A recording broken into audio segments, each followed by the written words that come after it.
У мазырскім саўгасікамбінаце правялі дэўкраінізацыю назваў страў. Чыннікі гэтага застаюцца загадкай. У Мазыры дзяржкамбінат «Зара» вырашыў пазбавіцца ад звыклых назваў котлет.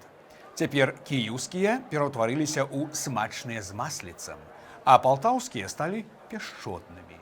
У чым сэнс гэтага рэбрэндынгу, ніхто толкам не разумее, нават на самім прадпрыемстве.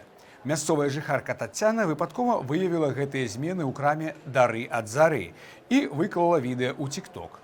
Людзі ў каментарах здзіўляюцца, чаму раптам зніклі знаёмыя назвы, а кошты тым часам крыху падраслі.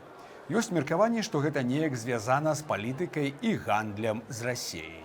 Бежала в Дары от Зари. Все котлеты переименовали. Теперь полтавские это не полтавские, киевские это не киевские. Потом сброшу фото.